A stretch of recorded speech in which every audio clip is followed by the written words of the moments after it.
అందరికీ నమస్కారము. ఈరోజు మహాభారతంలో మరొక భాగం గురించి తెలుసుకుందాము. ఇదివరకటి కథలు కావాలంటే నా ఛానల్లో ప్లేలిస్ట్ ఉందండి, ఓపెన్ చేసి చూసుకోగలరు. ఇక కథలోనికి వెళ్ళిపోదాము. అయితే విను అంటూ ప్రారంభించాడు వైశంపాయనుడు. సృష్టి అంతటికి మూలం బ్రహ్మ. మరీచి, అంగీరసుడు, ఆత్రి, పులస్తుడు, పులహుడు, క్రతువు అనే 6 ఆయనకు మానసపుత్రులు. అందు మరీచికి కశ్య ప్రజాపతి జన్మించాడు. ఆయన వలన చరాచర భూతరాశి అంతా జన్మించింది. అది ఎలాగంటే, బ్రహ్మ కుడి బొటన వేలిలో దక్షుడు, ఎడమ బొటన వేలితో ధరణి అని స్త్రీ జన్మించారు. వారిరువురికి 1000 మంది కొడుకులు జన్మించారు. అయితే ఏం లాభం? అందులో ఒక్కడు గృహస్థుడు కాలేదు. సఖ్యాన్ని అభ్యాసించారు, యోగులైపోయారు, జీవన్ముఖులైనారు. తర్వాత 50 మంది కుమార్తెలు జన్మించారు. కొడుకులు లేకపోవడం మూలాన దక్షుడు కుమార్తెలను పుత్రీకరణం చేసుకున్నాడు.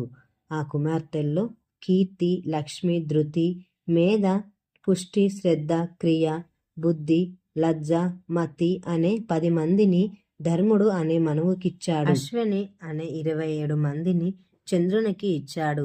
అదితి, దితి, ధనువు, కాల, అనాయువు, సింహిహ, ముని, కపిల, వినత, క్రోధ, ప్రాద, క్రూర, కద్రువ అనే 13 కశ్య ప్రజాపతికిచ్చాడు. అందులో అదితికి దాత, మిత్ర, ఆర్యమ, శక్ర, వరుణ, అంశు, భగ, వివస్వత, పూష, సవిత్ర, తృష్ట, విష్ణు అనే 12 మంది సూర్యులు జన్మించారు. అదితి సంతానం గనుక వారు ఆద్యులైనారు. దితికి హిరణ్యకశిపుడు అనే అమిత బలసంపన్నుడు జన్మించాడు.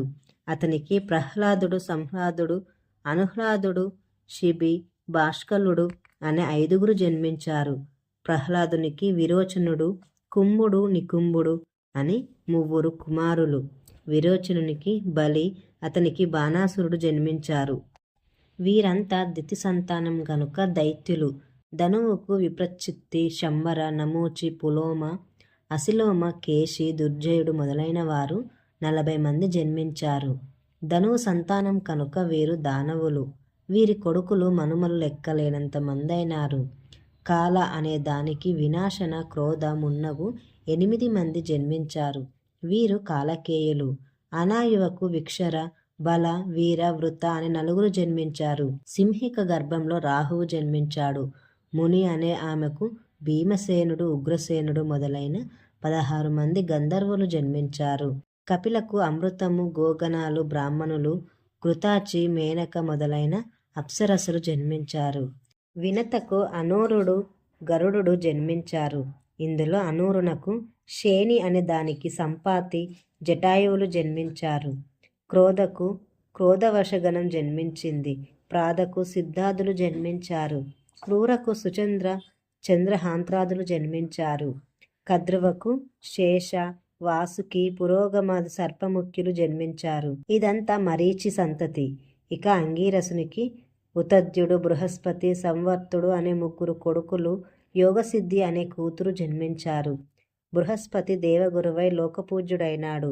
ఆత్రికి అఖిల వేద వేద్యులైన సన్మునులు అనేకులు జన్మించారు. పులస్తునికి రాక్షసులు అనేకులు జన్మించారు.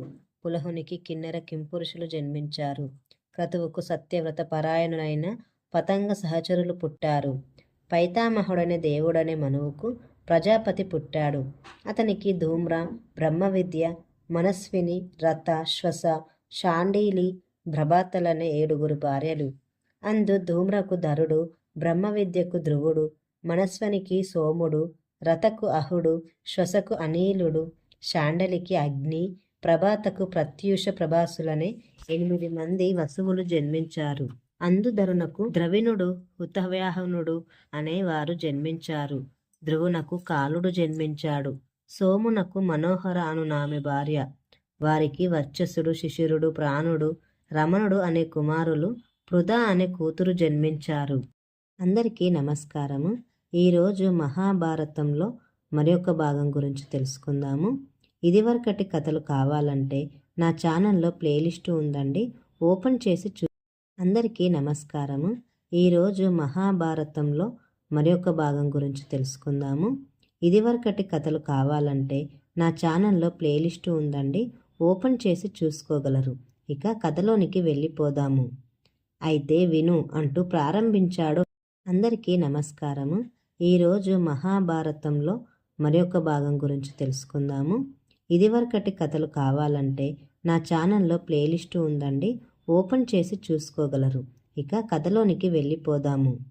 అయితే విను అంటూ ప్రారంభించాడు వైశంపాయనుడు. సృష్టి అంతటికి మూలం బ్రహ్మ. మరీచి, అంగీరసుడు, ఆత్రి, పులస్తుడు, పులహుడు, క్రతువు అందరికీ నమస్కారము. ఈరోజు మహాభారతంలో మరొక భాగం గురించి తెలుసుకుందాము. ఇదివరకటి కథలు కావాలంటే నా ఛానల్లో ప్లేలిస్టు ఉందండి, ఓపెన్ చేసి చూసుకోగలరు.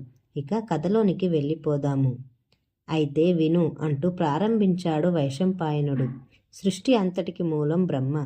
మరీచి, అంగీరసుడు, ఆత్రి, పులస్తుడు, పులహుడు, క్రతువు అనే 6 ఆయనకు మానసపుత్రులు. అందు మరీచికి కశ్య ప్రజాపతి జన్మించాడు. ఆయన వలన చరాచర భూతరాశి అంతా జన్మించింది. అది ఎలాగంటే బ్రహ్మ కుడిబొటన వ్రేలిలో దక్షుడు, అతనికి నిరుతి, భయ, మహాభయ, మృత్యువనే కుమారులు జన్మించారు.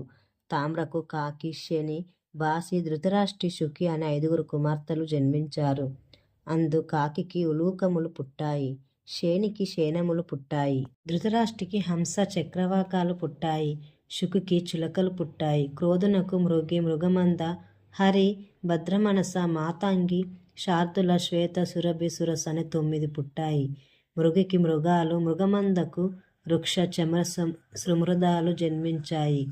భద్రమనసకు ఐరావనం, దానికి దేవతల ఏనుగులు పుట్టాయి.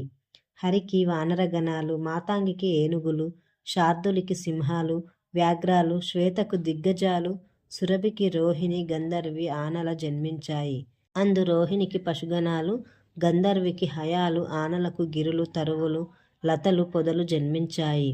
సురసకు సర్పాలు పుట్టాయి. సకల భూతాల పుట్టుక ఇలాంటిది. దీన్ని శ్రద్ధగా విన్నవారికి అభిష్టాలు సిద్ధిస్తాయి, చిరాయువు, పుత్ర సంతతి, గౌరవము లభిస్తాయి అని చెప్పి వైశంపాయనుడు జనమేజయునితో దేవదానవుల వంశలో మనుష్యలోకంలో పుట్టిన వారి వివరాలను చెబుతాను వినమన్నాడు. దీనికి అనుసంధానంగా కురు పాండవ వంశాల ఆవిర్భావ వివరణ ఉంటుంది.